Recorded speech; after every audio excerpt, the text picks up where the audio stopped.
They can see the text is clear what it says in the Bible. You can't go left or right. It's clear. Women, we can teach our sons, what we will like in a man, what, certain qualities that we will like in a man, but we can't teach them how to be men. Everything. You could be out running the world, but if you come home and your home is hell, you're not going to have peace. Because we support things like The Bachelor and The Bachelorette, where they go on 20 dates with 20 different people and make out 20 some different times with each. But then we shun polygamy. If this person is in need, they're needy. Yeah. Therefore, I'll tolerate it if she's.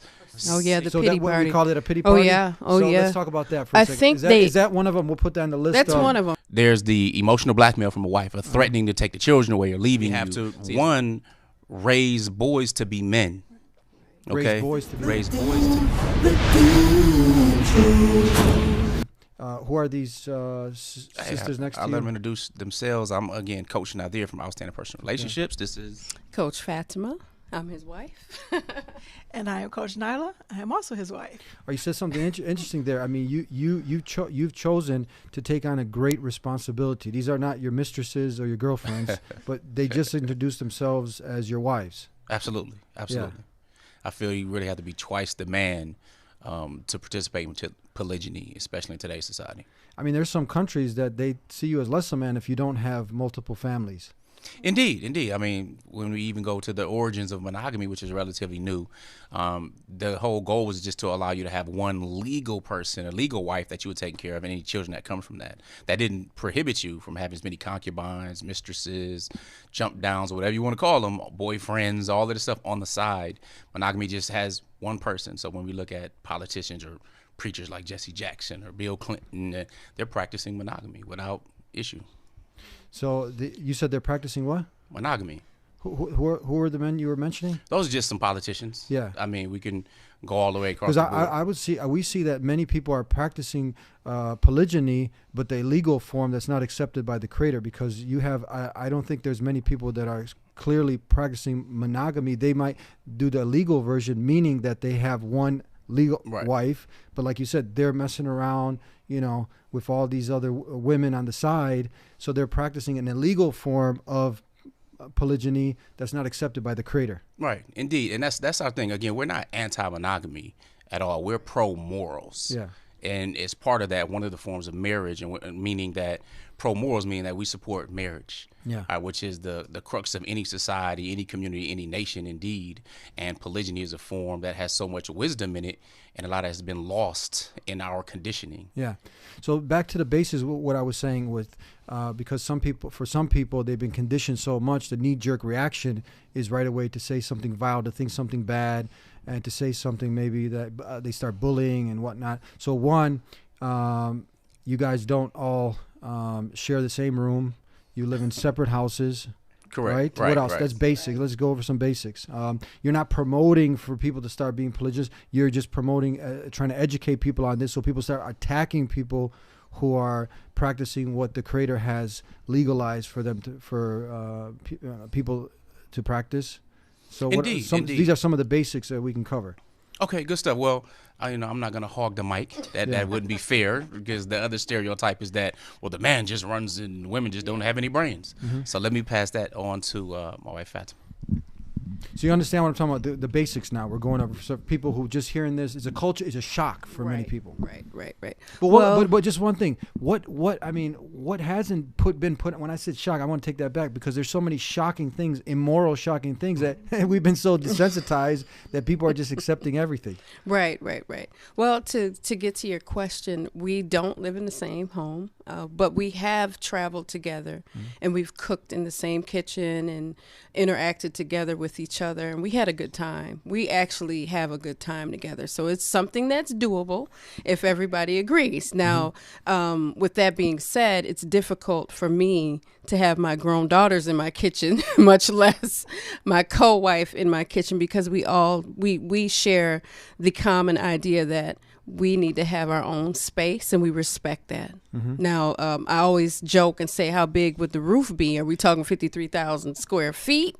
Or are we talking 1,400 square feet? Now, that would change things. Now, if there's wings on a residence and it's that big, well, then that's another conversation. But what we're trying to do, and what we really have done our work, and we want people to know that this is something that's doable. Polygyny is not something here to hurt. Yeah. It's a social solution. It's interesting. It's interesting. Go ahead. What were you going to say? Oh, We didn't let people know how long we've been married or how long Yeah. we participated in so 24 years. 24 years. 24 years So 25 and May and 9. So we've been in polygyny for 9 years. Yeah. And these are families. These are institutions now that We're one big created. family. One big family. We don't separate it, Yeah. you know, and I know some do, but we don't practice that. They're our babies and our bonus babies alike. So. And you see, like several years back, you had a program that got popular. It was called Sister Wives. Have you heard of that? Yes, But absolutely. then now, I think that was like one program. And then after that, then you had Seeking a Sister Wife. You had Yes. Man with Three Yes. Wives. You had, you know, it just seemed like the TLC that the network it was on. Yeah. People were interested. They wanted to know. They're watching in because if there was such a outcry against it of negativity, they would have canceled the show. But it seems like now they have a multiple shows coming up that are. they've raised a lot of awareness Yeah. regarding that issue because people talk about legal or illegal and so on and like that and legalizing it and working to do so, which is fine. That's a great idea. There are organizations doing it. There are lawsuits filed on behalf of it. I don't know anyone locked up for polygyny. I don't know anyone that has been locked up or penalized or anything like that for polygyny. The challenge is that when it gets attacked, the immoral things get promoted, but the moral things get attacked. So it's like things are in reverse now. Moral meaning that you're there to provide for your family, to provide a structure. And due to the moral decay in society, that's why we have so many single parent homes.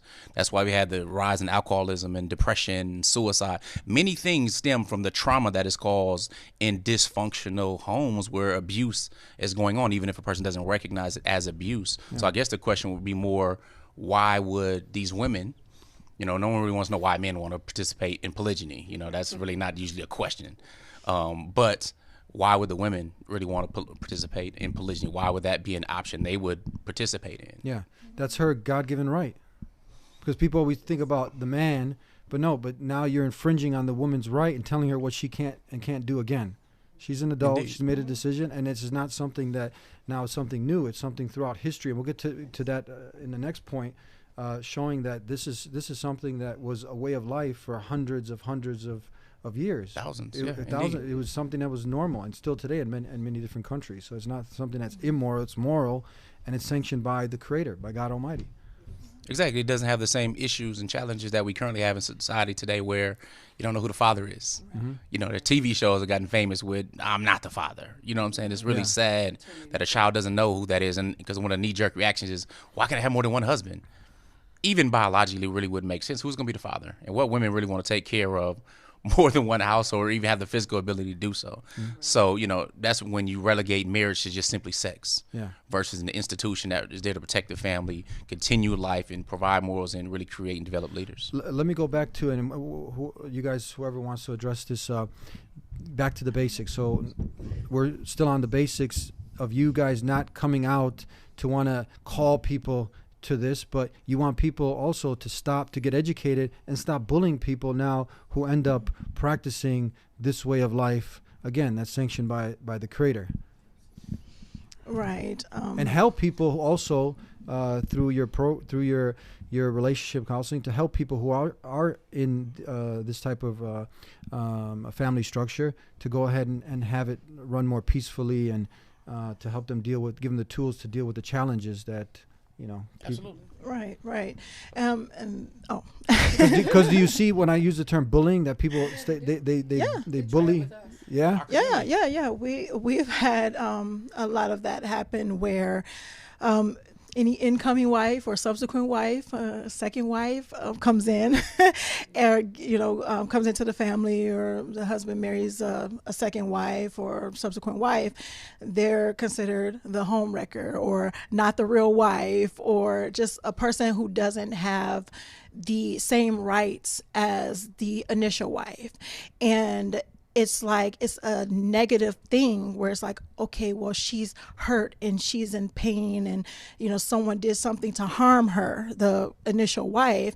And then there are a couple of things you have questions, or I've had, I'm a subsequent wife. I came in second wife. So it was things as though, where it was, did you think about the first wife's feelings before you decided to marry her husband, and things as far as that? People have said this to you? Yes, yes. And and it was to the point of that, and it was a number of things where, like I say, they're considered home wreckers, or someone that is destroying a family, or anything like that. Like, the husband didn't have a decision to make, and that is a bad thing. Because when a person asked me, well, did you think about the first wife's feelings? I said, I never looked at it as anything negative. So because I didn't look at it as anything negative, I couldn't see any pain or hurt. We have natural jealousies, of course. That's just the way it is. But to have something where it feels like is something bad or detrimental or demeaning, that wasn't something that came into my mind of getting married to someone in a way that is actually permissible. Do you see an ironic that many of the people who throw out these terms like, don't judge me, right? And they're indulge in all sorts of, mischievous acts and sins and whatnot. And we're all sinners. We make mistakes. And the best of those who, best of sinners are those who turn back to Allah and repent. But do you see it ironic that those people who use those kind of terms, now they end up judging and bullying when it comes to this topic? Have you seen the irony in that? People a lot of times are just plain flat out hypocrites. So if a woman chooses to cover herself like my wives are covered, like the beautiful Virgin Mary, one of the most righteous women ever walked the earth, anytime you see one of these made up pictures or statues, you always see her covered properly, right? No one sees her as oppressed. Right. So my wives imitate that, for example. Now they must be following some man, or Islam is forcing them to do something. But what happened to that choice that they had? You know what I'm saying? So absolutely, we see it. And again, we're talking about another form of marriage that existed for a long time, where when I was growing up through high school back in the 90s, well, gay marriage was not a thing. But now they're supporting gay marriage, but initially and kind of secretly being against it. So we promote things that we don't affect us, but many times it's really just done out of fear. People think that it's going to happen to them, or they'll catch the polygyny bug and it'll rub off or something like that. It's weird. The second part I want to get into is now getting into some history, getting into this being a norm of history, even getting into some of the Bible, showing that through history this is something that was a norm. You have many of the biblical prophets that are also prophets in Islam who practices. Can we talk a little bit about that? Absolutely. Well, we were all raised Christian before becoming Muslim, so we were very familiar with these stories, right. Whether it be Moses, whether it be Abraham with his wife Sarah and Hajar or Hagar, or, I mean, they say Solomon was supposed to be the wisest man that ever lived. That's what's really promoted through Christianity. And he had 700 wives, 300 concubines, according to the Bible. So it made me wonder, is he so wise because he's able to handle and deal with 700 different wives? Hey, there may be something to that. I don't know. Islam came and limited it to up to four at one time. But every single prophet that I've seen in the Bible, with the exception of Prophet Jesus, had multiple wives. Mm-hmm. And it led me to kind of wonder, like, why? Why? And looking around in society, it's really just a part of nature of man, if you will, to want to take care of more, because we're attracted to women. First of all, there's a saying that says men are seduced by their eyes, where women are seduced by their ears. So one thing is a part of just nature biologically. I mean, we deal with a lot of people who are not Muslims. I mean, whether they're Hebrew Israelites, some Sephardi Jews, African spiritualists, they are attracted to what we do, being open about it, showing how a family can function. And we utilize, again, they know we're Muslim, it's obvious to see, but we utilize the rules and the structure that Islam puts in place for it. And many of them see the wisdom in it, and they use that for their lives. Yeah. I like what you said. Islam came to limit it now because it was something that was without restrictions. A man can marry however many, but now Islam didn't come to reintroduce it, just came to limit it. Absolutely. To 4 families. To restrict it because, again, as human beings, we tend to oppress each other. Yeah. So the more power you have, then the more you take away from others or the more you begin to oppress. So now you can have 4 extended families here, if you want to call it, or 4, however you want to. 4 is part of your tribe. That's your tribe. You can have 4 tribes. Indeed. And you'll be the Bey. Hey, well, Bey. Indeed. All right, so we covered that. That's very important. So you had Abraham, you had Solomon, you had many of the biblical prophets in there. The Muslim prophets, they were ones who submitted to the will of God. Islam means submission to the will of God. So they practiced this. The last and final messenger sent to man, Prophet Muhammad, peace be upon him, and all of them. He also was someone who practiced this, and his Sahaba, right? His companions, right? And the list goes on. Indeed, it reminds me just of the biblical story. When we talked about Abraham and we look at his children, Isaac and Jacob. Jacob in particular had 12 sons, from where we know the prophet Joseph or prophet Yusuf, alayhi salam, is from. And one of the things that many people don't know, at least in Christianity, when I was Christian, we didn't know the reason. Well, prophet Jacob had 4 wives, and prophet Yusuf, and then of course his brother who was named Benjamin in the Bible, had different mothers. So they said that the jealousy from his siblings arise from his father loving him more, okay? And since he had a different mother, they, kind of utilized that kind of against each other, which again goes to polygyny, but it goes to just normal stuff because there are different things, as sibling rivalry. These things have happened. That's really a part of life. But just seeing the wisdom of these prophets, who are the most righteous of all mankind, whom God chose to bring a message of truth and to live a life of righteousness and to demonstrate it, culminating again with the Prophet Muhammad. May peace and blessings be upon him. So these are the greatest men to walk the earth. They practiced this. They didn't practice any immorality. Again, they didn't have girlfriends, mistresses. They had wives. And the only people, as we see, is this correct, that how this change happened is man, specifically if you talk about Christianity, the church, they ended up changing this and prohibiting it. And then same thing with in the Jewish tradition, this was something that was normal. The rabbis changed it. Right. I mean, that's happening now, where it's clear throughout any people who follow scripture, just about the homosexuality example. All right. And I don't like to argue homosexuality one way or the other when it deals from a religious perspective. And the reason being is a person may not believe in your scripture. They're going to their scripture and kind of fizzles out, if you will. But when you just argue it on a pure biological sense, if you say, hey, you know what? If everybody did this, if everybody practiced homosexuality, nobody would be left. It's the extinction of human beings. Therefore, I can deduce from basic reasoning, without religious reasoning, if you will, that it's bad for us. It leads to our extinction. Versus if everybody got married, okay, we know that opens the door that our species will continue to exist. Mm-hmm. So the reason I say this is because today that's heavily promoted. And now you have churches and other institutions that are beginning to adopt that in opposition to scripture. Okay. Again, and they can do whatever it is they choose to do. We all have a judgment. We all will be resurrected. We believe this strongly and firmly. But when you push something that's moral, you should kind of see just the example of everybody's life. When you look at Prophet Jesus, I mean, he was preaching the truth and what's moral and calling people to the truth, and they tried to kill him. Mm-hmm. So this is just the way of human beings, sadly. Yeah. You guys want to add anything? Tell me, so we covered that part, but it was interesting. You had depending where you're at, where you're living, you get affected obviously by the social pressure, groupthink culture, how people think, how people act in the culture. Like here, for instance, people don't like being lied to. There was a Christian pastor and another Christian, they were talking about this subject, and I was just looking up and doing some research on it, and they were trying to put a spin on it, talking about how actually this wasn't something that was good and whatnot, the way they were putting it. Now the Christian, this again, the forum here is a Christian forum. Muslims were not really a part of this discussion. And we'll put up some of the comments that the Christians were making. They were like, man, paraphrasing, these guys are spin doctors. They're lying. They're this. They're that.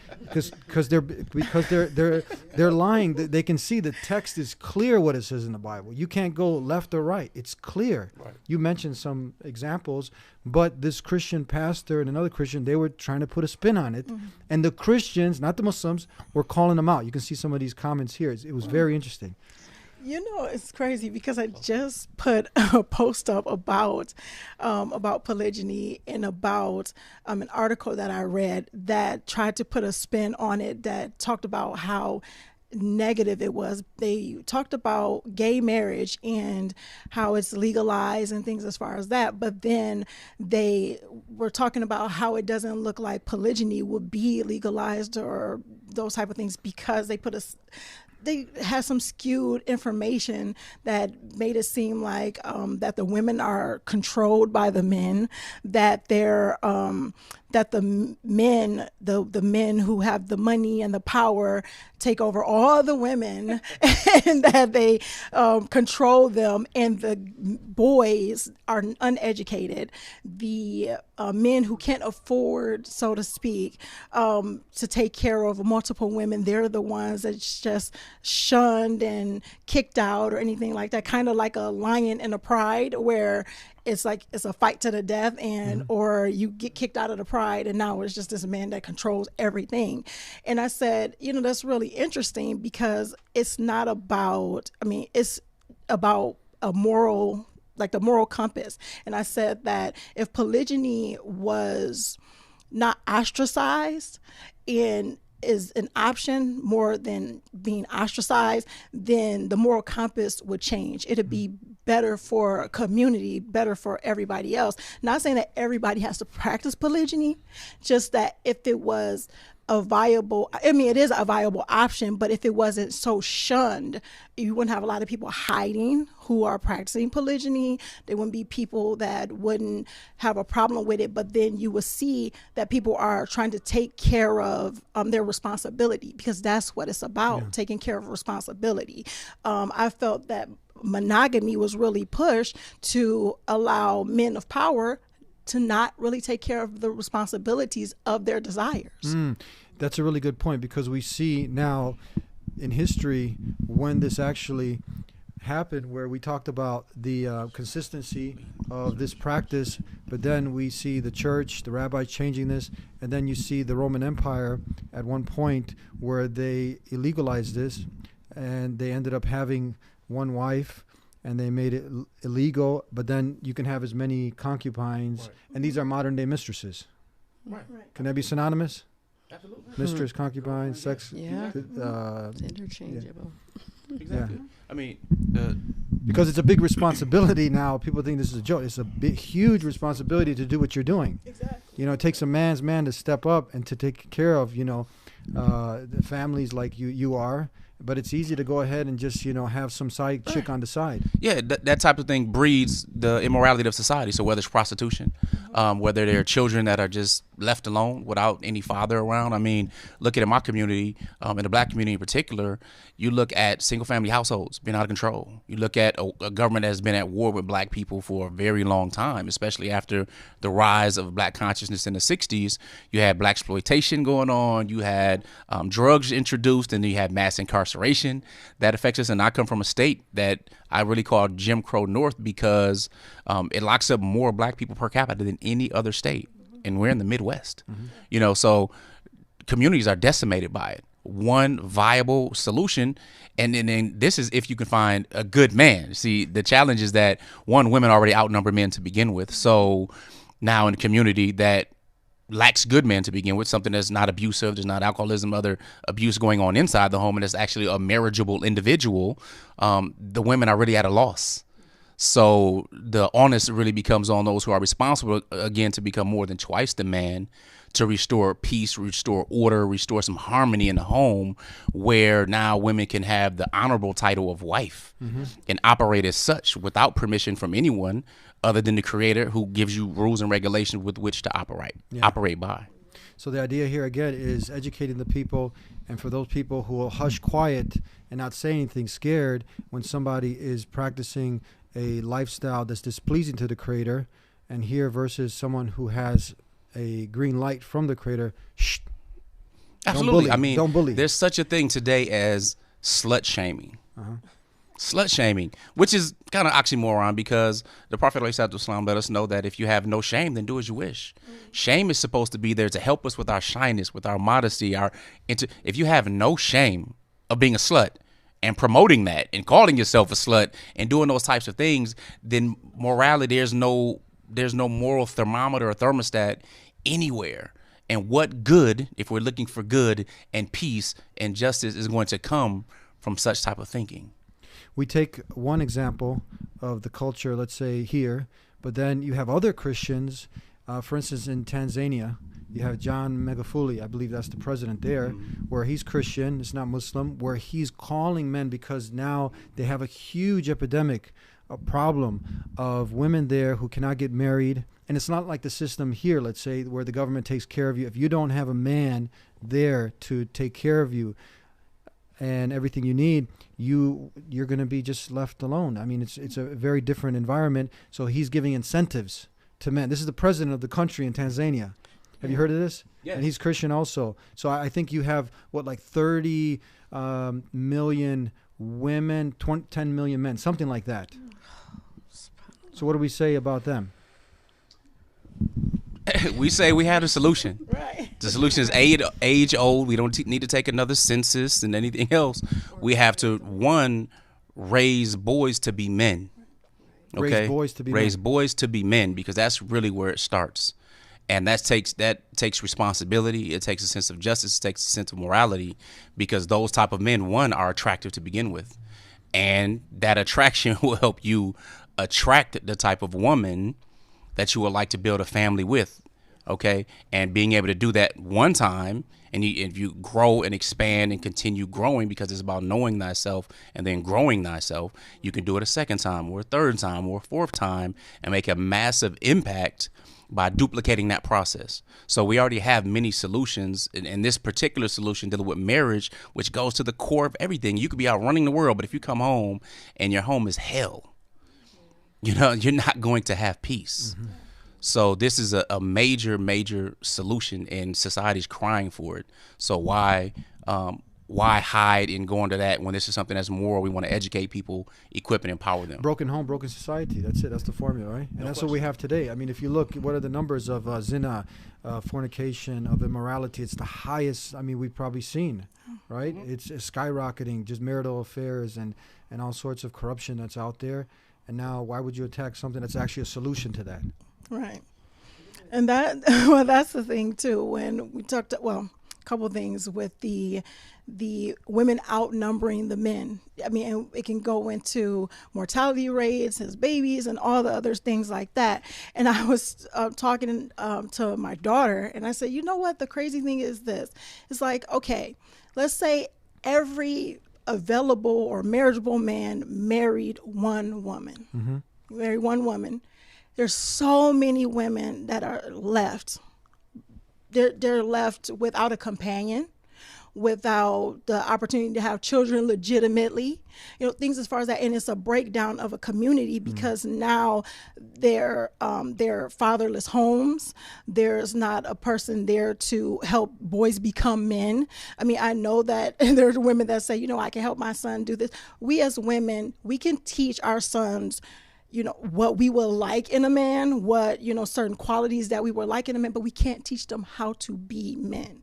We can't teach them how to do that. So when it comes to that, and when it comes to people shunning something that is a benefit to society as a whole, it is devastating. And so we are here to try to educate on that. Yeah. And of course, we get blowback and everything like that.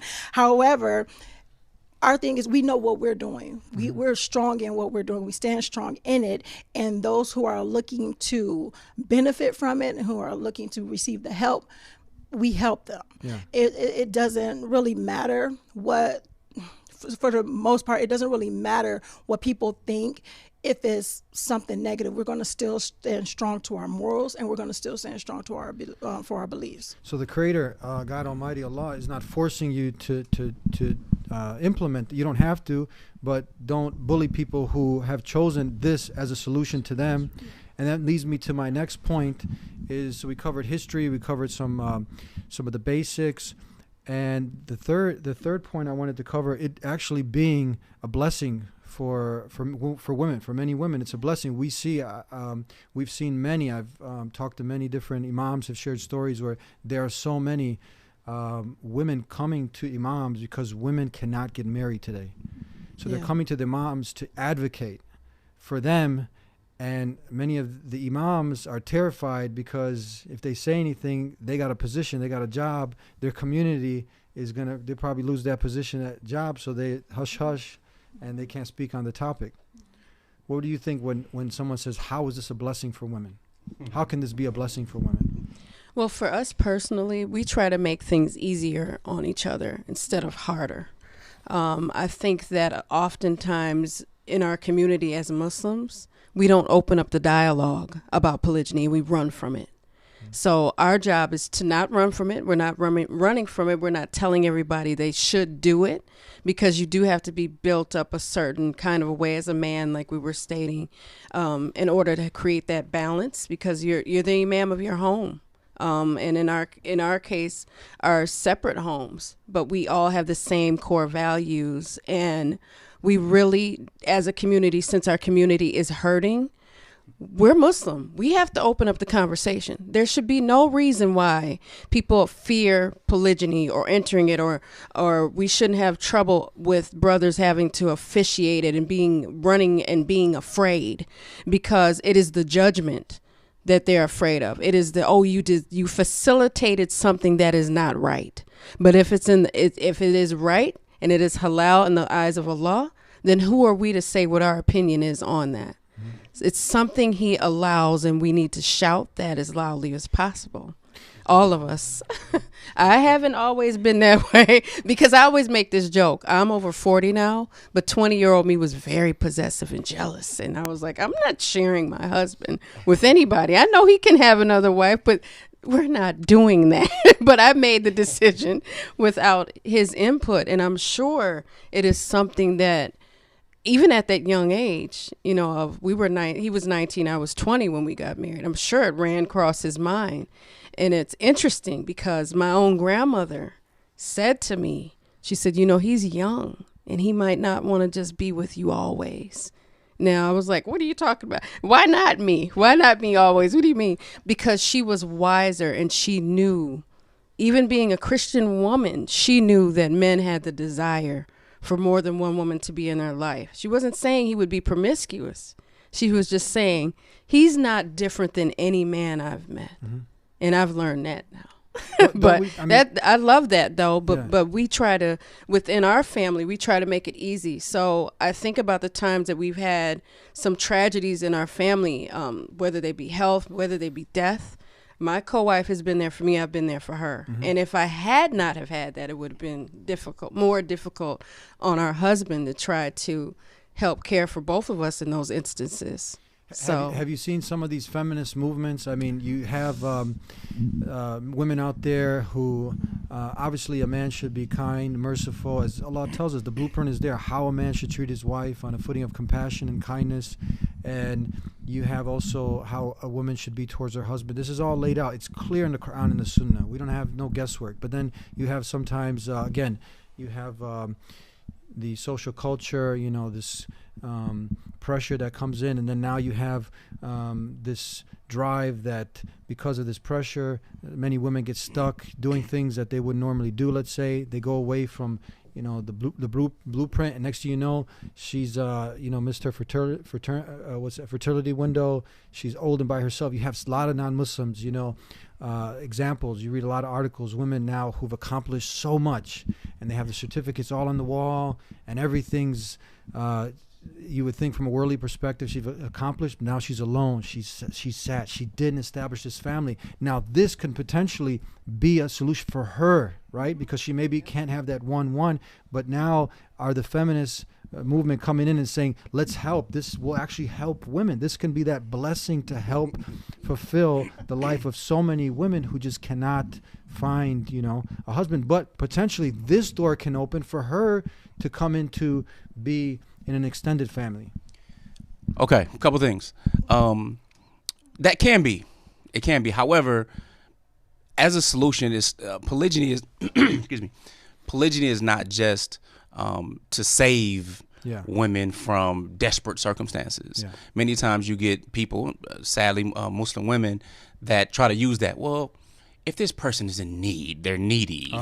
Therefore, I'll tolerate it if she's single mom with all these children, or a condition, a widow, and right. So that's not required. It's not required, but it's absolutely a solution that goes into the many different levels of the wisdom in it. So whether it is a widow or a single mom, that's just one of the levels, but that's not the exactly. There's several different levels that, again, beyond our understanding, even with the wisdom. Now, with feminists, traditionally, I mean, their movement is not a moral movement, if you will, and many of them operate from a position of trauma that still has yet to really be dealt with. So even dealing with a man or continuing a family many times with them is not even in agreement from that perspective.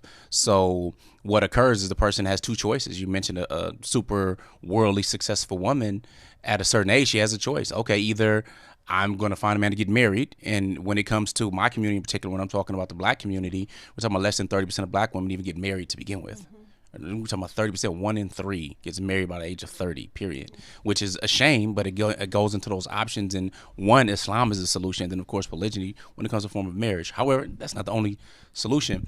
But either she's going to choose a moral option, which is polygyny, which is what we advocate, okay, which is marriage, a moral option. That's what we're talking about. Or an immoral option.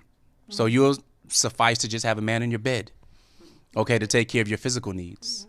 All right, you don't need anything else from him because you're super successful, but now you're not going to go out and you don't have this other person that you can, publicize or have the honor of being called a wife, but you'll still be getting used and having your precious body being used by someone else because society ostracizes or look at a thing in a certain way. Whereas I was just at a meeting and one of the guys next to me in this training, he was a gay guy and he was just happily talking about his husband and everything else. So now it's out the closet and good to be. And then people were just like, okay. And the pastor, there was a pastor as a part of the group and he was really excited about the guy and everything else, where this is a different world. Again, when you are judging it by morals versus something that's immoral. And the way you kind of look at that on a human perspective is looking at the result that it leads to. And we know it. Do you get that kind of same positive vibe like you just described when you talk about polygyny? Yeah.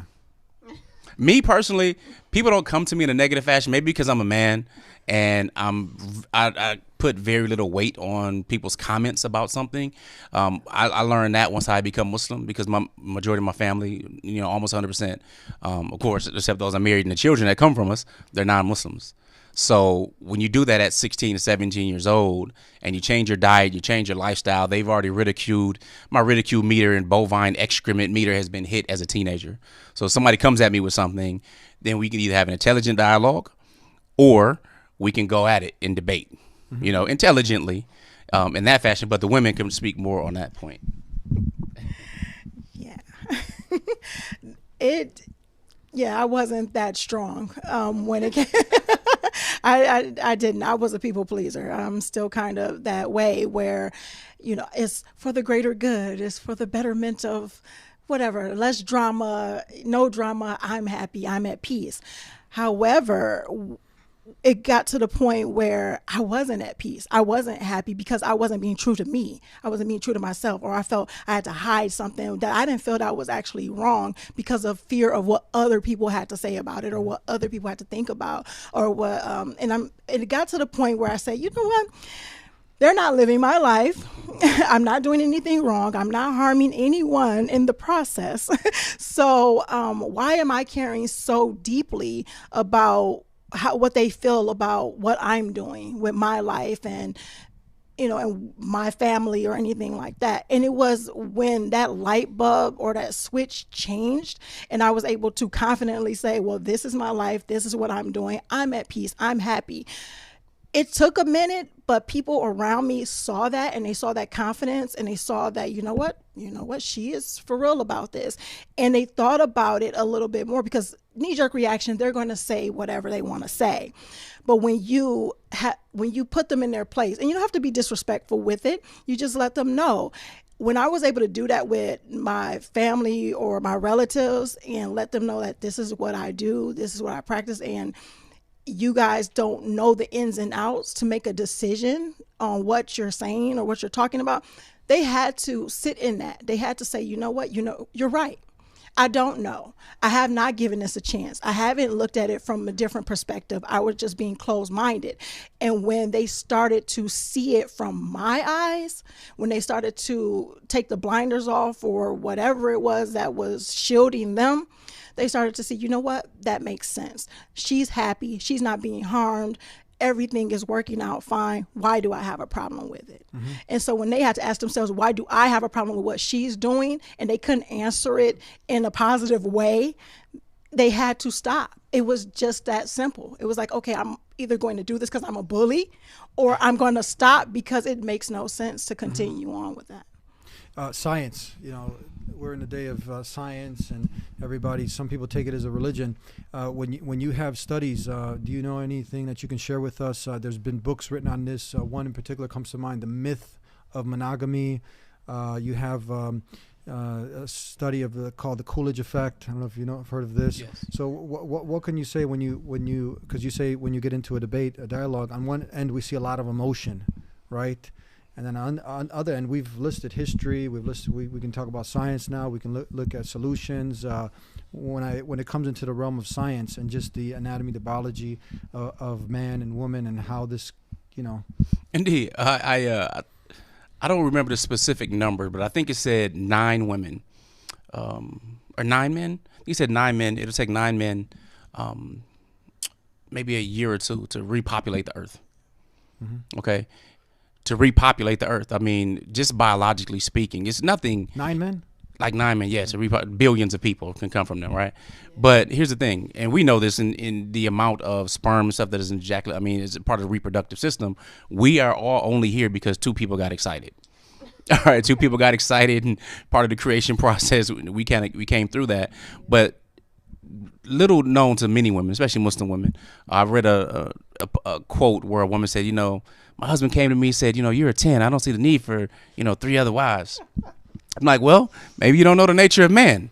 Because if you're a 10, which is fine, you could be a 10, he'll still want 3 more 10s. Right. Yeah. You know what I'm saying? Nothing's going to satisfy us except dirt, when we're buried, when we pass. And that's not being greedy or selfish. That's just kind of what it is. So biologically speaking, every Muslim man I spoke with, every man in general, their ears perk up when we talk about polygyny or wives. They hear wives, they're like, well, let's talk a little bit more about that. Or the Muslim guy, he may be scared because sometimes there are several different reasons men don't do it who are qualified to marry. One is the intimidation, the emotional blackmail from a spouse, the threatening. These were the reasons why he wouldn't do it. He would not do it, yes. Because there's the emotional blackmail from a wife, or threatening to take the children away or leaving you. See, it's one thing as a man to be able to, you have to protect and provide for your family. So you usually protect from the outside. There's a different dynamic when that threat comes from the inside. Mm. Okay, so that's kind of emotionally manipulating someone. That's low, I think. It is, and sadly, it does happen. Yeah. Many times it's empty threats if it's a good man, but sometimes it does happen. A gentleman just reached out to us to let us know his wife conjured up an argument about domestic abuse, got a restraining order against him, took the kids. He hasn't seen him for 2 months and served him because he talked about it. He didn't even marry. Because he discussed polygyny and was serious about getting married again. So he fabricated all these. That's what he said. So if that is true, then he said she did that in order to get leverage with children when it goes to court. Yeah. That, I have this domestic. Because he talked about marrying another woman. Yeah. So that's how emotional blackmail is. That's one of the major things. I know doctors, we know people who are financially able to, they have the time, successful businesses, and they're married to one woman only out of that particular fear. And of course, the fear from society when it comes to being ostracized. There are those who just simply can't afford it, but that doesn't mean they still don't desire or want it. We know that men are not like the women. and strength and security are what women are attracted to. So you take a person, let's say a Jeff Bezos, right, the largest divorce settlement in history, hundreds of billions of dollars his ex-wife's gonna get. You think a man like this could probably marry and take care of 4 women, peacefully, fairly, and everything else, right? So when we look at the money that goes along with it, but do you think he has more than one woman? I don't know personally. I'm not, don't want to put it out there, but I'm just saying, how many women would you ask, hey, would you marry this man that is, he'll have a home for you, have a vehicle for you, you have your own bank account, you have this, you take care of the kid, so on and so forth. But, he has 2 other wives. Many women, and I've asked them before, I asked some of my relatives, oh, would you marry Dr. Such and Such that you really adore because of his cars and these little, yeah, I would. Well, okay, that's interesting because, that's what people are talking bad about. But you're talking about marrying. She would consent to that. Non-Muslim, she's an adult. Did anybody manipulate her or no spiritual abuse? No, not at all. Because again, that you have to make a stereotype that is negative on a person or a thing in order to demean it or dehumanize it. Yeah. So when you're talking about polygyny, one, the main fear is that it's going to happen to you. It's like your husband or a man never thought about marrying more than one wife, especially if he knows that's in Islam. Yeah, he'll think about it, but acting on it, that's slim to really none. Very few even do it to begin with, and then most of them only have 2 wives. I have 2 wives. I don't have an interest in more, but I'm open to it, but I'm not looking for it. I'm not pursuing it, but because I want things to be in a certain place and the different goals that we have as a family. Now, I didn't always start out that my wife was saying, oh, hey, we've been married 15 years. You think about marrying another wife? Go ahead. That really, never bring it up. No, I mean, so those fears and those things are real and they really hold, but build resentment. Yeah. Now, we know most marriages fail anyway. Period. Monogamous, polygynous, most of them fail anyway because you're not working. There's that disrespect, that lack of appreciation. There's that resentment that grows and builds. So we find that many marriages, monogamous, more forcefully monogamous, if you will, because the husband is choosing to be held back by his wife's opinions or feelings or emotions, break apart anyway. Mm-hmm. So emotionally, it becomes sad. That was the next thing I wanted to get into, but it's interesting you mentioned because we said consenting adults. People don't, in this modern culture, have a problem when the young lady, when she goes and let's say she does something of having boyfriends. No one's saying she was manipulated into having, so let's say, so many different boyfriends and sexual partners. But as soon as, let's say, she now gets herself together and she says, no, I want a husband. I don't want to be, having sugar. I don't want to be some mistress. Yeah. Well, actually, this could be it's a legit, a man who's taking care of her as a wife. But going back to some common, what are some of the common arguments that you've heard? Men abuse it.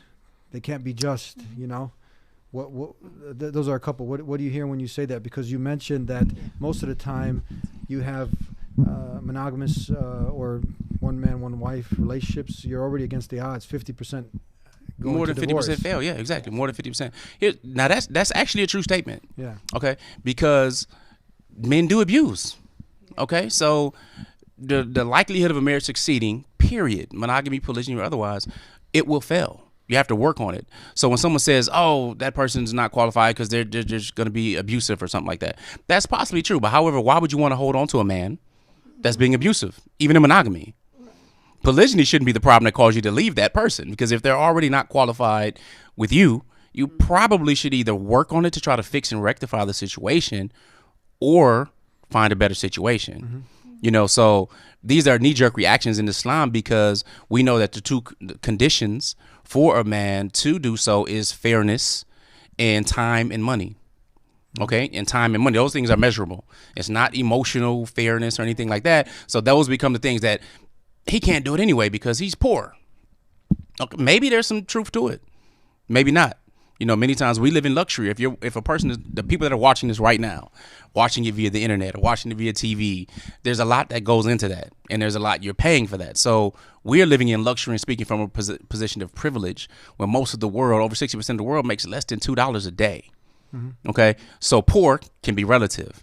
Where we're looked at as extremely rich in the West, where you go to some countries and again, $2, $3, $4, $5, $10 a day that really couldn't get you anything here. Yeah.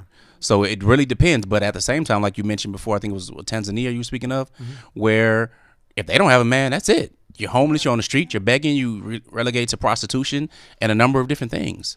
So to have wealth there doesn't take much versus it takes manpower, it takes physical stuff. I mean, we're raising children. So between us, we have 12 children. I have 10 biological children. My wife Fatimah and I, we have 7, 4 daughters, 3 sons, and then we have 3 sons and 2 bonus children, a son and a daughter, right? That's 12. So as I'm looking at my boys, I'm trying to raise my sons up to be strong enough men to have multiple wives to take care of this problem. Now, they're handsome and they're smart and they're all of this kind of stuff, but they still need to be able to expand that responsibility to get things done. And now that goes into even one of my daughters expressed interest in polygyny, and she doesn't want to be a first wife. She said, right?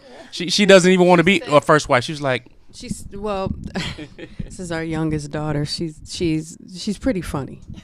She said she wants to be a first wife, but he must have 4 wives so she doesn't have to deal with him all the time. She wants him, to share the time so she can still have her independence, so to speak. So at the wise old age of 17, she's kind of figured it out when some of us older people are still kind of grappling with the social solution, and she isn't.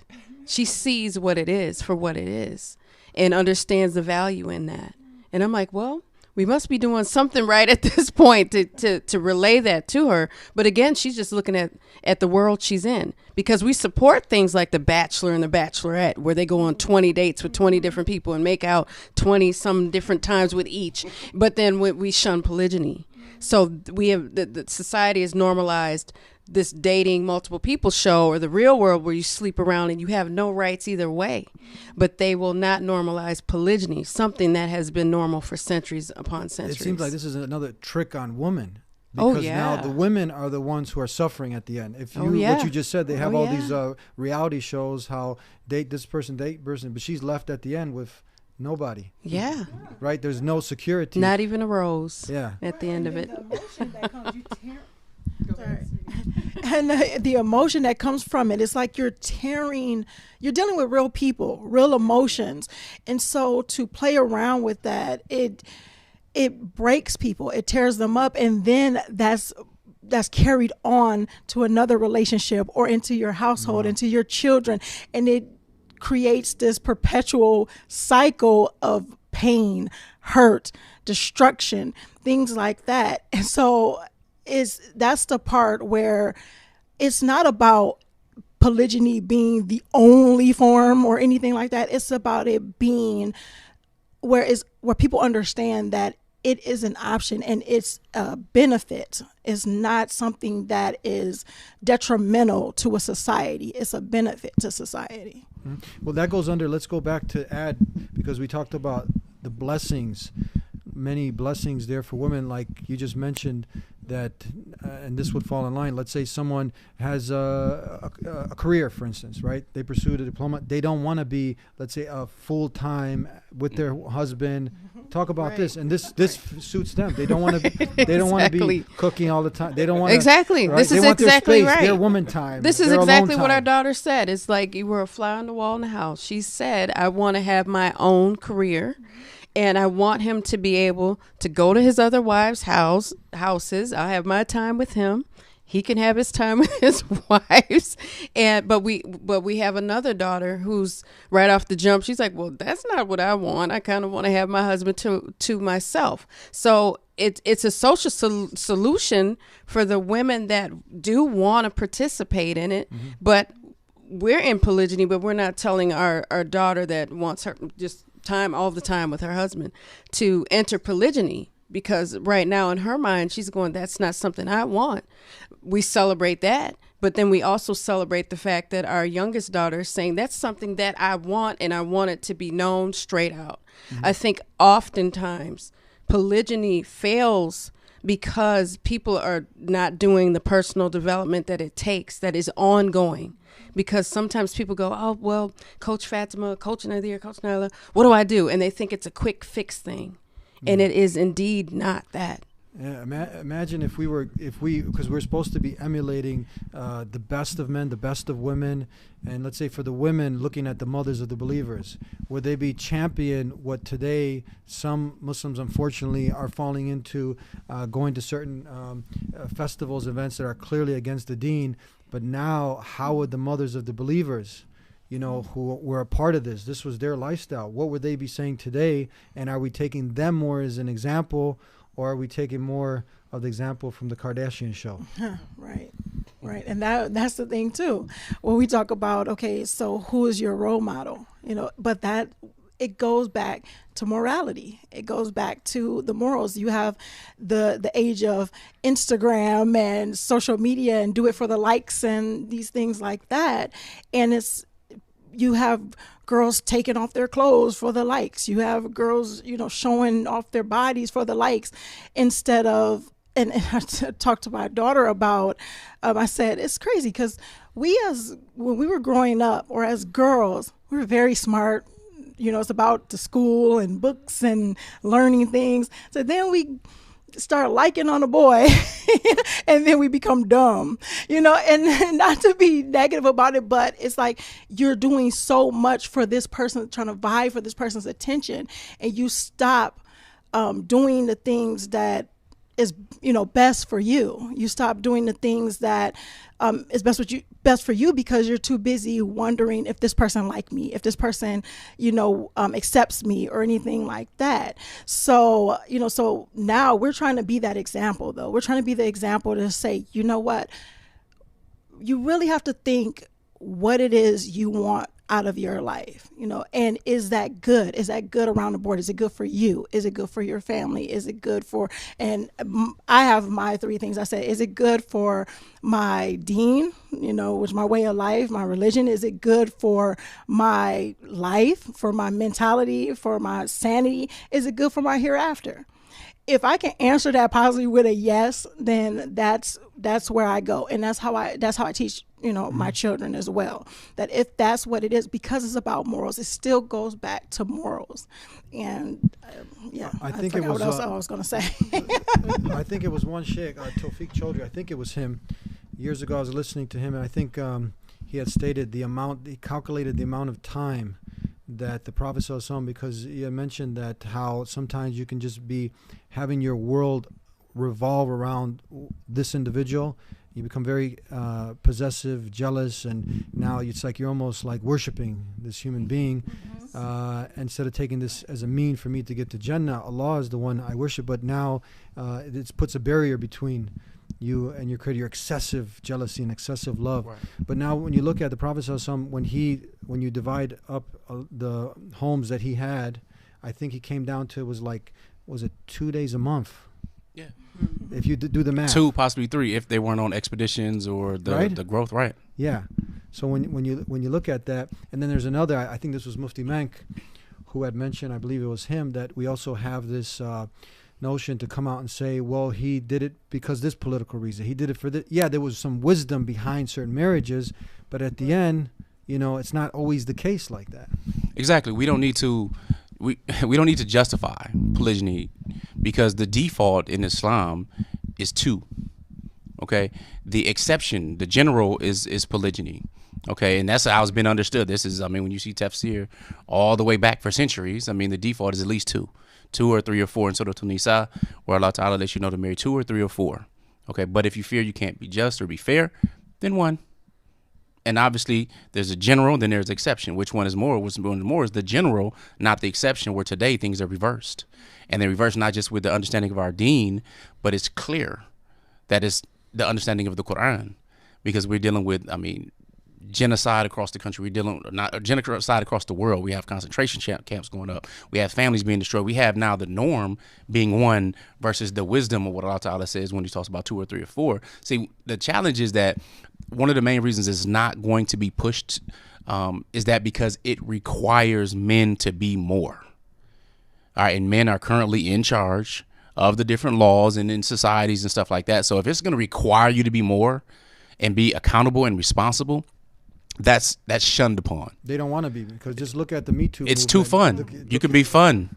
Do whatever it is you want to do with no repercussions. And now we see, just look at the Me Too. How many of these, top upper echelon of celebrities, of people, anchors, news hosts, all these are just coming out, and how many scandals, sex affairs right now.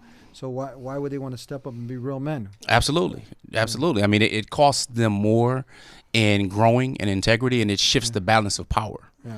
Because now if you're more, women, just like in the days of many different kings and palaces and people of power, they're attracted to more people who provide them that security and safety All right, versus the flamboyant, just throw some money out and you can purchase this person as a commodity. Yeah.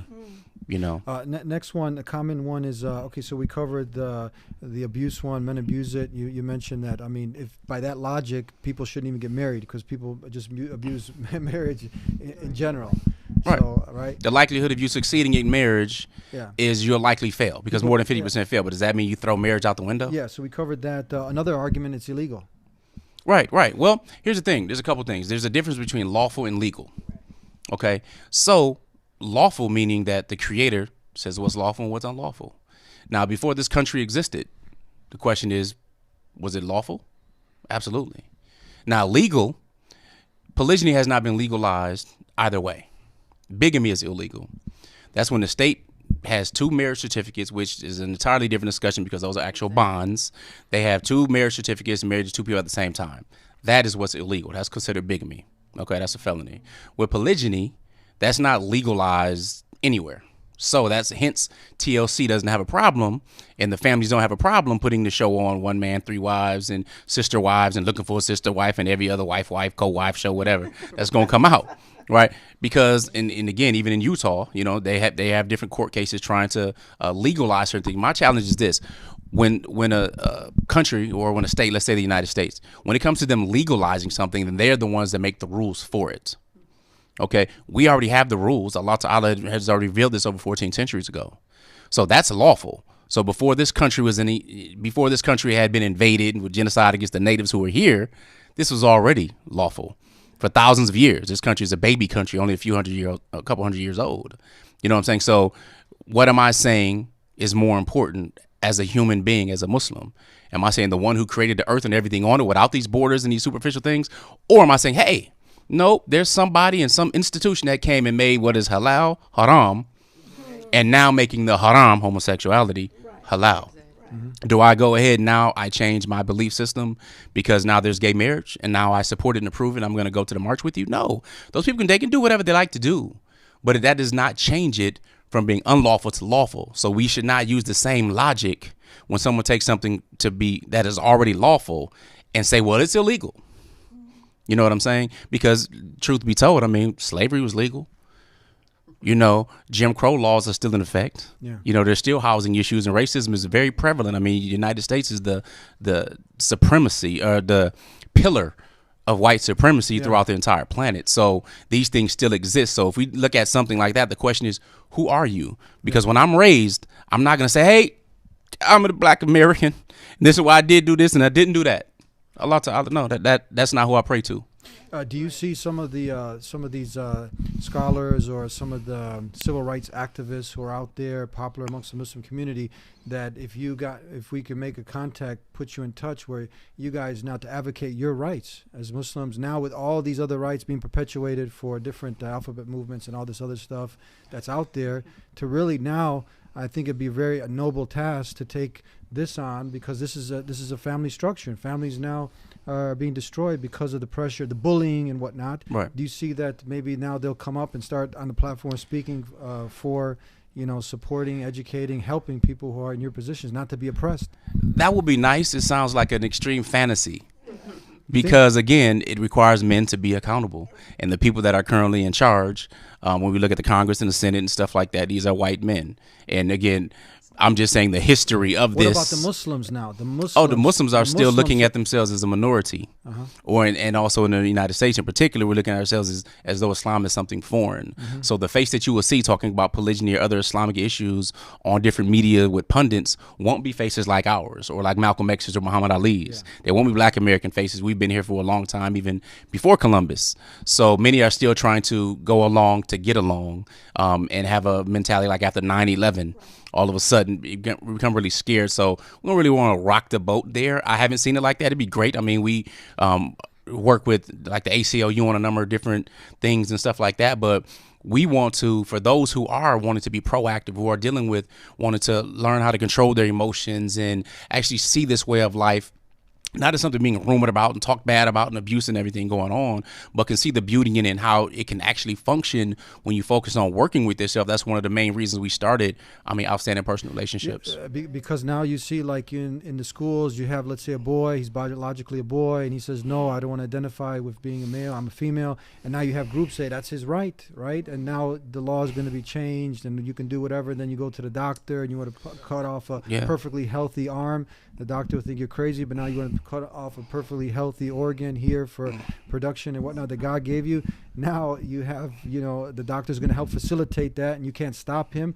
But now you have something that's legal from the Creator. I think it's a good time to, it could be a good time to jump in and join the discussion. Yeah. But again, we're not even part. You're not even part of the discussion, but we are here at the DEEN Show. Absolutely. Hey, we're open. Yeah. Again, like I said, we're open to it. We're open to working with whatever avenues to promote. However, because keeping in mind, here you have more history, you have more science, you have way more arguments here for it, and again, green light from the Creator.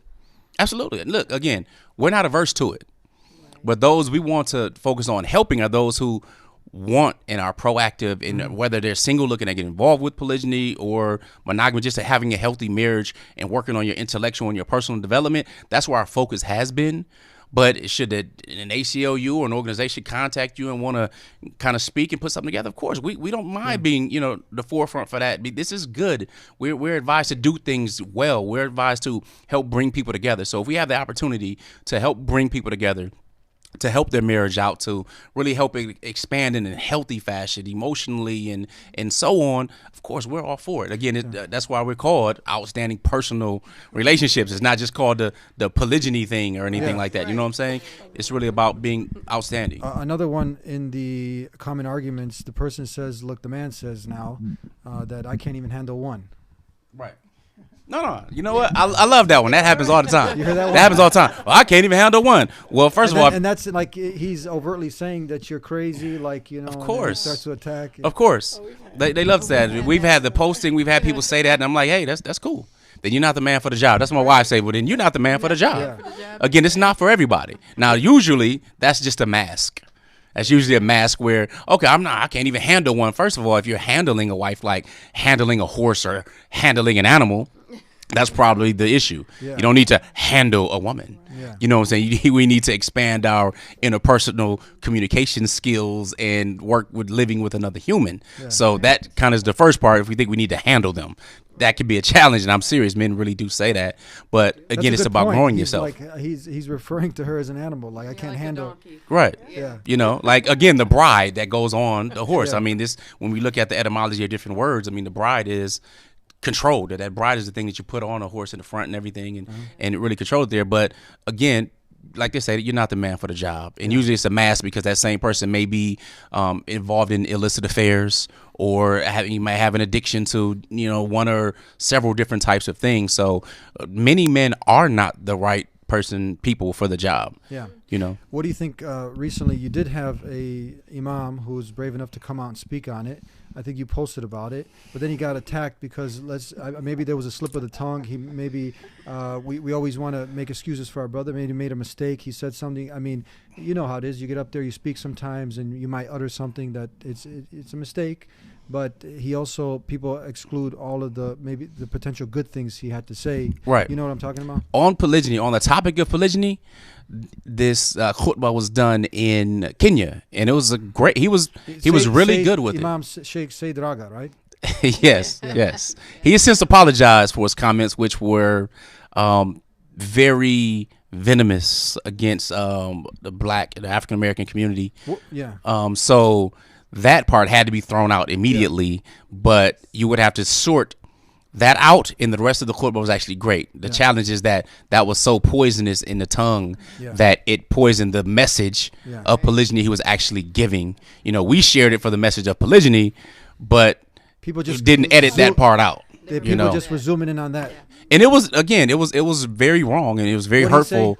He said that black people, well, people in the United States, he was making the argument for polygyny being a solution. Yeah. The problem was the example he gave, it just wasn't correct. He basically said that over 90% of them, you know, they don't know their fathers and they're born from one night stands. He's also, you consider he's African American. He's not African American. No? He's African. See, African. there's a difference. Oh no, I'm sorry. Okay, he's African. He's African, but he's Canadian. He lives in Canada. So he's African Canadian. Not really, not really. No. Here's the thing, and I know you don't understand, my brother. We're brothers, but what I mean by that is like Barack Obama, for example. Yeah. When people look at him, they say, "Oh, he's African American." I say, "No, he's not. He's Kenyan American." Kenyan American. He's Kenyan American. His people are from Kenya. So Say Grago would be Kenyan American. He's Somali. Yeah, he's Somali. Okay. He's Somali. But the reason I say that is because there's a different experience in the black diaspora. Gotcha. So many of my ancestors came from Muslim lands, according to my DNA, and all of our DNA came from Muslim lands, but they were captured, they were enslaved for hundreds of years. So we are American without privilege, but we're African without memory. You know what I'm saying? So there's a big disconnect. So now many times there's a shift when it comes to ethnicities, where now black Americans, due to a lot of the white racial superiority complex stuff going on, that other cultures begin to denigrate and disrespect us and dismiss us. So these types of things, and it happened early on, even in Islamic history. You know, so you have books that talked about the Sudan and stuff, and the beauties of black that I think it was Ibn Jawzi, rahimahullah, had written. So that he wrote the response to it, to really lift up the qualities of the blacks. And that's what I have to get the name of the book. Nevertheless, you know, these things were, you know, it's been going on for, you know, quite some time. But so this type of statement to occur from a Muslim talking about an entire group of people was bad, because again, and even if it was for people who were told, oh, these were for non-Muslims, you know, these were just for the Christian blacks and stuff like that, these people are still, we're related to these people. Yes. You know, so to do that to any culture, no matter what culture it is absolutely wrong. We should know better. But like I said, he apologized. And the saddest part about it, besides that, would be that people lost the message of the entire khutbah, which is so beautiful on polygyny. What were some of the points that he mentioned that you're talking about beautiful? Well, many things that we're talking about. You have to be, you know, more than twice the man. You have to raise up, and it's a beautiful solution that many women are, you know, they're left out. You know, so what I think, was probably trying to intend to say was dealing with these single parent households, where so many are single parent. They're not one night stands. Children know their fathers. There are a small percentage that don't, but that's in any culture. Yeah. Okay.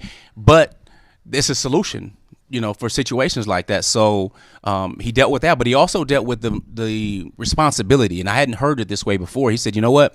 We as Muslims are responsible if women are unmarried in our society and they choose to go toward the haram to satisfy their physical needs. Who's responsible? The Muslim community. The Muslims, as a fardu kifaya. Yeah. Right. As a collective responsibility by leaving women unmarried, because we don't practice polygyny, which is a wisdom given from Allah for this type of situation. And again, that was missed due to his other statements. But I hadn't thought about it in that fashion, because now we are allowing oppression to occur by not practicing something that will be a solution to a problem. So we may be accountable, be answerable for some of the actions and deeds that this woman may have participated in, willingly or unwillingly. Do you think a lot of, you have a lot of our great scholars and imams here in the Americas, do you think they're scared because of their communities to speak up for many of these women because of the outlash that they can get from people in their community? I can't say if they're scared, but I know that there are levels of fear there. Fear? Because, again, if you go against the board, usually the board of the different masajid that are across the country, even though you're talking about Islam, you'll be fired, your livelihood will be fired, you'll be ostracized. It's more the board, you know, who doesn't come to the prayers, these board members who want to, they're doctors or they're other professionals, and, you know, they are more secular, I guess we would put, than necessarily, but they control the paycheck. I think it was Ibn Mubarak, rahimahullah, that talked about you need to make your own money so you can do dawah and not be, you know, have strings attached, if you will, if that makes sense. So again, you know, and we see people compromise their values all the time, whether they be scholars or not. The challenge is, you know, we have to be answerable to Allah. What do you think, again, when we hear these terms, social conditioning and the groupthink mentality, how much has that affected us? Then how much does it affect not only just the marriage with one husband, one wife, and that's just sinking. It's being destroyed because of the culture. But then on top of that, us not coming together as a community to hold on to our tradition, our core values from the DEEN, then now this is how much does that have an influence on the home? You want to talk about transition? For us, you know, everybody was kind of in love with our story from high school. And, you know, I've been knowing, you know, our husband.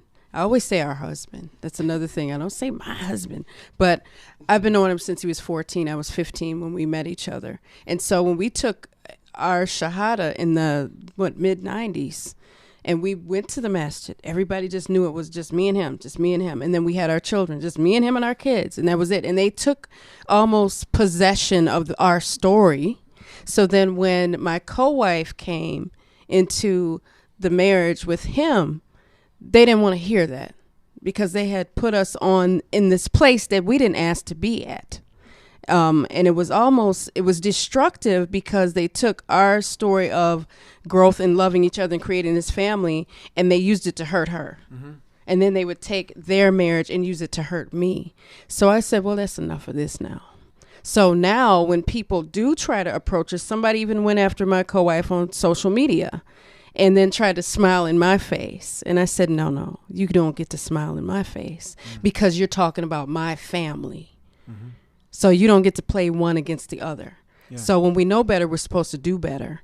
So she's my co-wife. I've never say that's his baby's mother. Because in all actuality, we are wives and we're both are the mother of his children.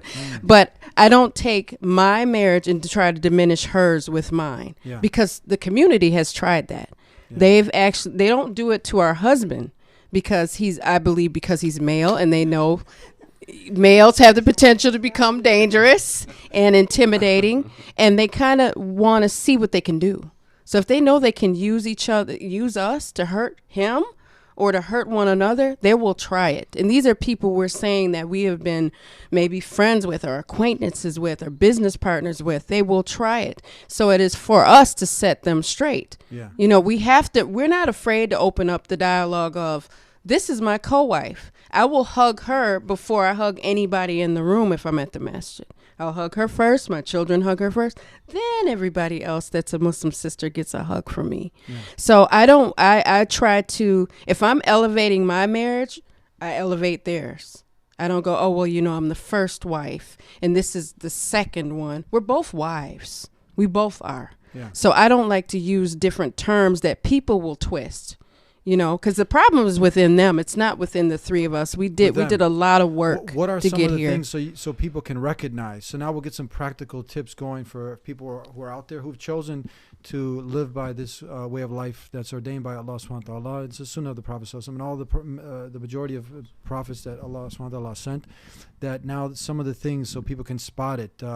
Let's say, for example, we've heard women coming up to others and saying, you poor thing, you know. Are you okay? Yeah. Oh, yeah, the pity party. We call it a pity party? Oh, so yeah. Let's talk about that for a second. Is that one of them? We'll put that on the list. That's one of them. Are you okay? The victimization of the initial wife and the subsequent wife. What should she now, this is in her mind that, okay, how should she handle this now? Because she can be you like this, you feel like, man, this person cares for me, but is this person actually a wolf in sheep's clothing? They'll switch it sometime within the conversation. This is shaitan coming through this person, right? Their lack of knowledge, whatever they're coming to me. They're coming to disrupt my peace in my home. It's a test, and they will test you. They have tested all of us individually, but I had an instance where I went to a store with my 22-year-old daughter, and there was a woman there that knew all three of us, knew of the three of us, because she didn't know us. And she looked at me and she was like, how are you doing? Like, are you, and I went, she said, how are you feeling? Because she had got wind that they married. And I knew that without her saying it. I looked at her and I smiled and I said, I'm happy.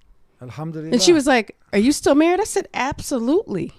And she just, what could she do with me other than say, oh, that's great? And it just really changed her energy because I knew what she was trying to do she was trying to pick for information. And so when she asked me, I've gotten asked many times, are we divorced? Yeah. Because they're married. So it's diminishing my marriage by using their marriage. And I'll always say, no, I'm not divorced. Absolutely not. With a smile versus, no, not yet. Or, no, I'm still hanging in there. You have to teach people how to treat you, especially in this situation. So the three of us are very good at defending our family and spotting these absolutely cunning ways someone might be trying to come in and disrupt the peace. And I know you've had Please share something with us. Well, it took me a minute before I at first, were you catching on or you weren't? Yeah, no, I caught on. It just took me a minute to pretty much put people in their place, only because my mindset was and I took on society's mindset of what a second wife or a subsequent wife or incoming wife supposed to be. Stay in your lane, stay in your place. You are the second, you are the, you're not the real wife. You're not the first, this person has this totem pole authority, this hierarchy over you. So until I really, and as I said before, I was the people pleaser. I don't want the drama. So I'm like, you know what? I'm not going to say anything. I'm not going to do this. And it actually started to eat me up inside. And I felt like what I call, even in the programs, I felt what I call myself the second fiddle. I felt that my emotions didn't matter, my feelings didn't matter, and it was these things because of my mindset of what I've taken on from what society put out there, where people would say, well, she's a snake or a homewrecker or these type of things. People would say that.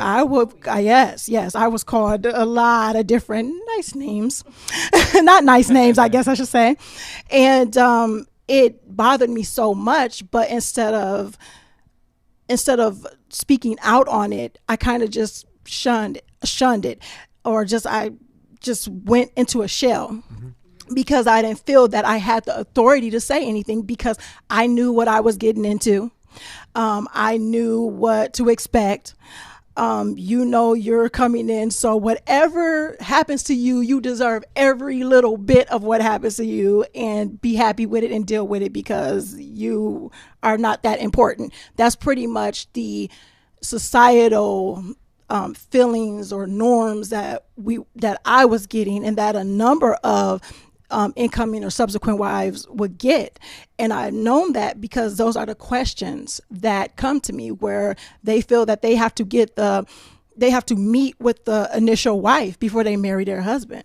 They have to meet with her and get her her approval, in order to say yes, or let's get married, let's have this union. That they have to get that permission, and that it got to be okay. I had a person that stated that if the first wife is not happy and she's causing issues, then your marriage would not work. It will fail. What do you mean permission? What were you guys? That's what they're. Yeah, they would say that if you did not get that, they didn't say you have to. They just would say if she's not okay with it, your marriage will fail. So it's best that you not even pursue it. So even though he feels that you're a good fit for the family and a good fit for him, and you feel that you're a good fit for each other, it doesn't matter what you two think, because if she's not happy with it, then you're doomed. You're destined for failure. And because those were consistently played in the forefront, and there wasn't a lot of subsequent wives speaking out on this is what it looks like, and this is, you do have rights, you do have, this say, because you're not just a subsequent wife. You are a wife. You still have to know your place as a wife, not as a second, not as a person that's beneath or under. You have that, you do have that say so, but it's the way you do it. But it wasn't until I continued to work on myself, get better with that, and have some confidence in order to say, you know what? I know what it is. I know what Islam says. It's not this hierarchy thing. Islam does not put a hierarchy in polygyny. we are all wives. We all have our rights. And is when I took that to heart, because I knew it, I just let society dictate how I came into it. And that is what caused some issues with our union at the beginning, because of my mindset and how things transpired. Yeah. But when I shifted that mindset, it became better. It became better. I became stronger. I became more confident. And polygyny has always been something positive to me. But I started to feel the true polygyny. What true polygyny is, when I shifted my mindset and not let society dictate, what it's supposed to look like. You mentioned in your course that you guys do, or what would you call it as, outstanding Muslim relationships? It's outstanding personal relation. It's all about personal development and growth and giving people the tools on how to deal with these things. One of the things I noticed is you stress the communication. Some people feel that they can't have a good communication, with their other family member in this situation due to the jealousy and, the other things that come about. And some, maybe at the beginning, there was some arguments and stress. How'd you guys overcome that? Did you have that? And how did you overcome that?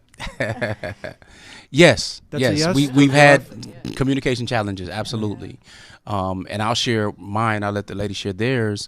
But one of the things is to actually find out what your personality type is. You stress that a lot. Yeah. Yes. Personality type. Now, there are many different personality type tests and so on, but I'm kind of biased to the Myers-Briggs Typology Indicator, MBTI. What is that?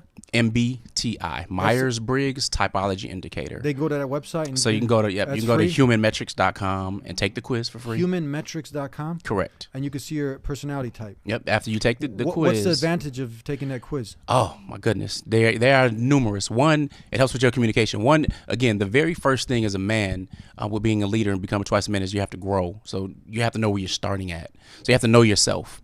And my personality type is less than 2% of the population. So it lets me know, it kind of exposes why I may do some things or feel a certain way about some things. Oh, so she might not take that personal then, because that's how you were wired. Once she knows it, because that's the next step. First, you need to learn it.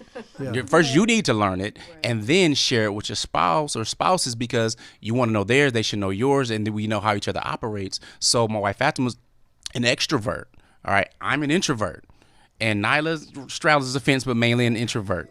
I mean, her quiz is like really there. But the point is, knowing these different things about ourselves helps us understand how we tick.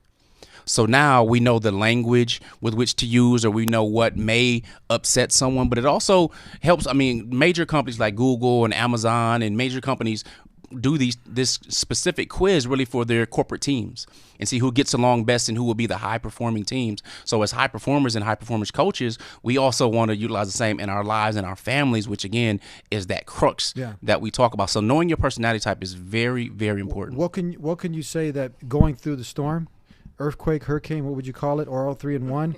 In the beginning, would it have resembled something like that? Is this just something that if you choose to go this direction, because you don't have a lot of, would you say that if you were living in an environment back in the day where people were practicing this, you'd have more moral support?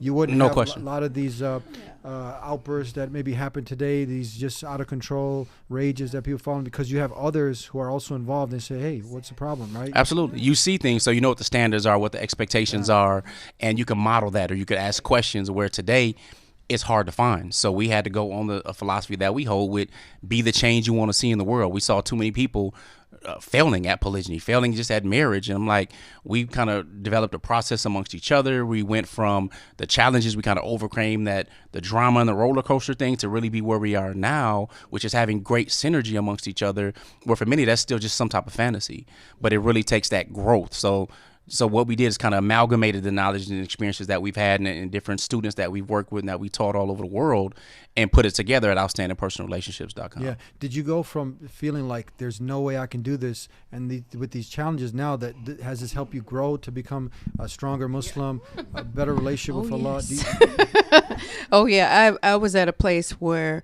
we never were disrespectful within our polygynous situation. what's awesome about Coach Nyla is that she always wanted to communicate with me. And then I was like, I'm not ready yet because it's just weird to me. And it was funny because my grandma said to me, she said, you know, she's not Muslim, but she's wise. And she said, my grandmother, she said, you know what? You don't want to say something to her if it's not kind. She said, and you don't want to burn bridges with her because you might have to cross back over that bridge, you know, so be careful what you say, because if you're not, you'll put yourself in a position to apologize to her. You want to come out of the gate strong if you're going to come out. She said, if this is your culture and you're going to do this, you're either going to do it or you're not. So I said, who does it serve that I'm not talking to her? Who does it serve? Does it serve me? Does it serve our husband? Does it serve our children? And at that time, it was serving none of us. So I said, that's enough of this. We have children that I think we trick ourselves into thinking, some people do, that the kids are going to be little always. They're going to get older and go, well, you didn't talk, and you did this, and you did that. What we say is wash your face with your mistakes. And so we wanted to package something after doing a lot of work, and we invested a lot of travel, a lot of money, a lot of books, a lot of blocking out time and reading and having hard conversations with each other to get to this point so that we can help other people. You know, and then people started calling each one of us individually saying, well, what did you guys do here and there? And then we came together and said, we should really help others. This is honorable work, and we are very humbled by it. Yeah. And it is an honor to help bring families together versus tearing them apart. So we know what it looks like to have people from the outside and sometimes from the inside tear each other apart and come after us. Yeah. And we said, well, that's enough of that. Let's help people at large open up the conversation and find healing. So it's super important to What would us. you say? Another thing, I'm sure you've heard this, where they will come in and try to undermine your family by saying there's what's wrong with her, there's a deficiency, why he had to go and marry someone else, and then makes her feel like she's less of a person. Have you has this been one of the attacks that has come also? How have you dealt with it? Yeah, that's one of the. Or what would you say if someone came to the person and you were actually, you come out of the closet and say, I got you, come here, let me talk to you. First, you're not gonna catch me coming out the closet. 'Cause I'm not in the closet. I love women, so that's not a problem. Yeah. But anyway, that's actually pretty. It's pretty common. That's common. That's common. That's common. One is normally common, obviously, for a woman you've been married to feel, okay, something must be missing. I'm not doing something right. I mean, there's a lady who we just came across maybe a week or so ago. She wrote a book about how to keep your Muslim man monogamous. But the thing I'd share is just, it's a pity you really don't understand the nature of men. She's writing a book like this? It's written. Yeah. And we were discussing it. I'm not going to give it any more airplay other than that. No, not. Who's the African American lady? She wrote the book on actually promoting polygyny. I had her on the program before. Do you remember her? Deborah Majid? She's a university professor. Yeah, Deborah Majid. Deborah Majid. Yeah. Indeed. But the thing is that they don't understand the nature of men. Yeah. You know what I'm saying? You don't get married. If you're thinking that polygyny is going to solve your problem in monogamy, all right, or another marriage, even if you're already in polygyny, is going to solve your problem that you have in your current marriage, that's a foolish individual. Marrying someone else is not going to fix your problem over here. That's not how it works. Because you can have one fail and one succeed. And, again, it depends on your personal growth. So marrying another woman is not because a woman has a void. I wasn't at a void or losing something or lacking anything in my marriage. Okay, so that's not the reason. People like to look for reasons, especially women. But I just let people know, you're not going to understand. Men are not like the women. Like, I would never understand how it is to have a monthly cycle nor give childbirth. And I delivered 3 of my sons right there. And I'm absolutely grateful. I'm a man. But I would never understand that, just like they really wouldn't understand our makeup and the way we're designed and created. The challenge is making sure we are that type of person for the job. Mm-hmm. Yeah, that's what were you going to say? That's amazing. So we talked about communication is key. So for someone who thinks there's just no way I can get over this, let's say, the jealousy is too strong, you guys are a testimony that it can happen. There's so many more that are out there in similar situations. Right. I'm going What advice to do you comment give for a someone? little bit, Yeah. and I'm going to give it back to my co-wife. Because I was asked before, as a subsequent wife or, you know, a co-wife wanting to reach out to your, you know, to your co-wife, what do you do? Or what if she's not? It's a lot of fear. It's a lot of fear of reaching out because they're like, what if I'm rejected? What if she feels a certain way? And my advice is that give her some time, give her some space, but don't force the issue. But be open. Be open to it. Reach out. You know, don't be afraid to reach out. I mean, it's easy to say don't be afraid, but that's what I did. I reached out to Coach Fatimah. I reached out to my co-wife. And although it wasn't, we weren't besties and skipping in the breeze and, you know, doing cartwheels in the lilacs, it was, you know, it came to be where it is today, where we are friends. We go shopping together. We do things.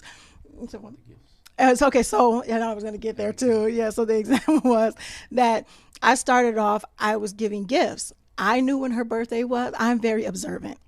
No one had to really tell me. I'm observant like that. I knew when her birthday was, and then on our holiday on Eid, I would send gifts. Now he was the liaison at first. You know, I would send it through him. I didn't. So he was the mailman back and forth, and she never rejected the gift, and she never sent anything negative back. I would get a beautiful note, which I still have a number of her thank you notes, and you know, either they're in a frame or they're in the note box, and it was nothing negative, but you know when there's tension there. That is the thing. And like I said, I'm going to have her speak on it a lot more, but when we were together, like in the same space, there was tension. But it was a lot easier, I think, when you're away from each other, when you're not seeing each other. So my thing is, I still want to give her her space. Mm-hmm. So I would try not to be in a certain place where she would be at a certain time. Because that was just, like I said, society-wise, it was that you have to be a certain way. You know, make sure she feels comfortable as possible, regardless of how you feel about the situation. Yeah. So, you know, I did the gifts, and it more and more, it got better. And she, you know, spoke to me and reached out to me. Yeah, that's where you have these, obviously, these human emotions, anger, jealousy, or whatnot. But again, when you look at the best of role models, they never let it transgress those limits that now compromise their deen and their relationship with Allah. Can we say, huh? Absolutely, because so ultimately, that's the thing. One, as a man, you have to choose well.